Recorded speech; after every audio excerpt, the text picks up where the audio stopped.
네, 안녕하세요. 영국 런던에 있는 이건입니다. 조금 전에 토트넘과 아스날과 토트넘, 에미리츠 스타디움에 열렸으니까 아스날과 토트넘의 북런던 더비 경기가 끝났습니다. 많은 분들이 아시다시피 아스널이 2대1로 승리를 했고요. 손흥민 선수는 선발로 출전했습니다만 전반 18분에 이 왼쪽 햄스트링을 부여잡고 나가면서 교체 아웃되고 말았습니다. 이번이 손흥민 선수 이 프로 경력상 10번째 부상입니다. 이번에는 손흥민 선수의 부상 전력을 한번 살펴보려고 합니다. 먼저 함부르크에서 뛰던 시절에 손흥민 선수는 총 4번의 부상을 당했습니다. 가장 이제 심각했던 것이 한 2번 정도 있었는데 2010년 8월 그 유명한 경기죠. 첼시와의 프리시즌 경기. 그때 이제 손흥민 선수가 후반에 교체로 투입이 돼서 골을 넣으면서 이 함부르크 팬들에게 엄청난 그 인상을 남겼습니다. 그런데 그 경기 후반 막판에 첼시의 그 히카르두 카르발류에게 태클에 걸리면서 넘어졌고요. 그 상황에서 이제 왼쪽 발가락을 다치는, 발가락이 부러지는 그런 부상을 입고 말았습니다. 75일 동안 부상에 시달렸고요. 약간 9경기를 못 뛰었던 그런 과거가 있습니다. 그 다음에는 이제 잠깐만 감기 증상으로 한 경기 정도 못 뛴 부상이 하나 있었고 2011년도 8월에 FC 켈른과의 경기였어요. 이때 이제 손흥민 선수 1골 1도움을 막 기록을 하면서 상당히 좋은 모습을 보여줬거든요. 그런데 경기 도중에 착지 도중에 발목이 이렇게 꺾이면서 결국 교체 아웃이 되고 말았습니다. 경기 끝난 후에요. 손흥민 선수 6주 정도 아웃될 것 같다라는 진단을 받았어요. 그러면서 상당히 좀 안 좋은 상태였는데 정말 기적적인 그리고 정말 대단한 회복 능력을 보이면서 2주 만에 복귀하는 그런 모습도 보였습니다. 그리고 이제 2012년에 약 한 닷새 정도 이 허벅지에 약간의 그 경련이 오면서 한 닷새 정도 그리고 한 경기 못 뛰었던 그런 경우가 있었습니다.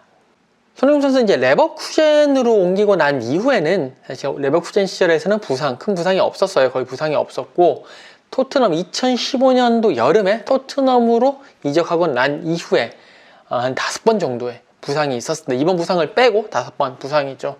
먼저 2015년도 그 맨시티와의 경기 끝나고요. 손흥민 선수 족저근막염, 그러니까 발등에 이제 염증이 생기는 건데 그 족저근막염 그 부상을 진단을 받았습니다. 그러면서 치료를 했고요.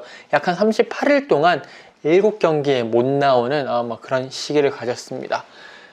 그리고 이제 2017년도에 여름에 이제 시즌이 다 끝나고 2016, 2017 시즌 끝나고 바로 소집이 돼서 2017년도 6월에 월드컵 예선전을 치렀어요. 그때 이제 카타르 원정을 갔는데 카타르 도하에서 열린 경기였거든요. 이렇게 막 경기를 펼치다가 헤딩을 하다가 넘어지면서 팔을 이렇게 꽝 부닥치면서 팔이 부러지는 그런 부상을 당했습니다. 그러면서 약간 58일 동안 손흥민 선수 경기에 나설 수 없었죠. 부상 치료를 하고 부상 재활을 했었죠.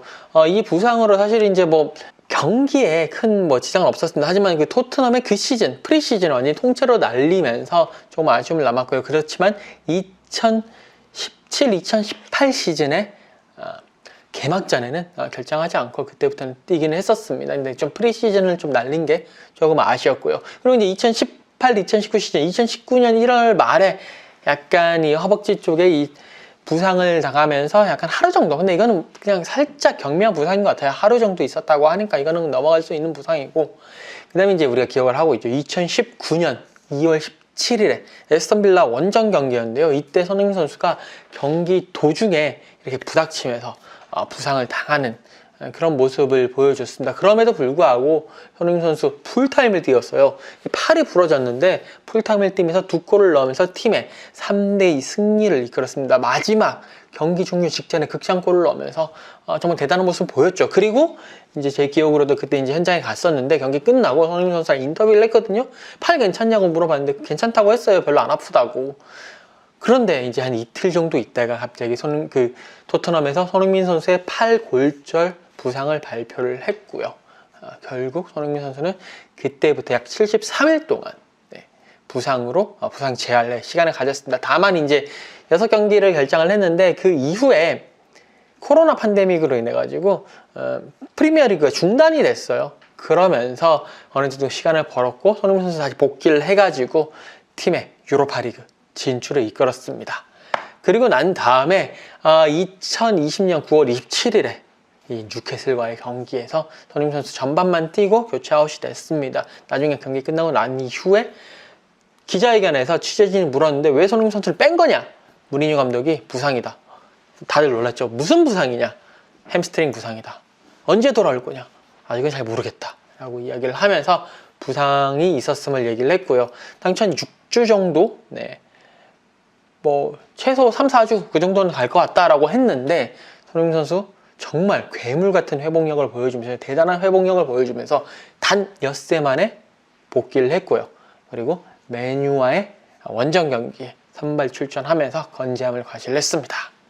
그런데 이번 그 아스날전에서의 부상은 지난번과는 좀 다른 것 같아요. 10번째 부상인데 경기를 하다가 한번 스프린트를 했어요. 그런데 손흥민 선수 스스로 주저앉았단 말이에요. 이 왼쪽 허벅지 뒷근육을 잡으면서 뭔가 안 좋았고 그 다음에 스스로 주저앉으면서 결국 의무진이 들어가면서 교체 아웃되는 그런 모습을 보였습니다.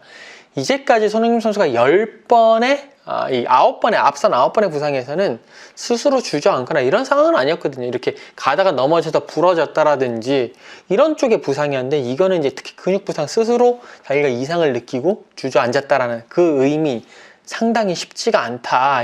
상당히 조금 심각할 수도 있다 라고 볼 수가 있겠고요. 결국에는 이 손흥민 선수 너무 오랜 시간 혹사를 당한 것이 피로가 누적되어서 결국 부상을 당한 것 같습니다. 사실 그때 이제 뉴캐슬전 부상 이후에 6일 만에 복귀를 했고 10월 6일부터 이 경기 아스날전 경기 하기 전, 그러니까 디나모 자그레브의 경기까지 157일 동안에 손흥민 선수 토트넘의 37경기 가운데 34경기에 출전을 했습니다. 그러면서 2663분을 뛰었고요. 4.6일마다 한 경기씩 뛰면서 그 경기 뛸 때마다 78.3분, 거의 80분에 육박하는 경기를 뛰었습니다. 그렇기 때문에 그만큼의 그만큼의 피로가 누적이 되어서 결국 이 근육 부상이 왔다라고 볼 수가 있겠습니다. 무리뉴 감독은요, 경기 후에 언제 이렇게 돌아올지 모르겠다. 근육 부상은 맞고 언제 돌아올지는 모르겠다라고 얘기를 했고요. 이것이 계속 많이 뛰겠고 지난번 그 디나모 자그레브와의 경기에서 30분 휴식을 줬는데 그래도 60분을 뛰었기 때문에 그것 때문에 이렇게 피로가 누적된 것 같다라고 이야기를 했습니다. 자, 토트넘의 그 SNS에서도 손흥민 선수의 쾌유를 빌었거든요. 일단 내일이나 모레 정도에 손흥민 선수의 정확한 상태가 나올 것 같고요. 그에 따라서 손흥민 선수의 이 부상 상황 그리고 복귀 시기를 한번 점쳐봐야 될 것 같습니다.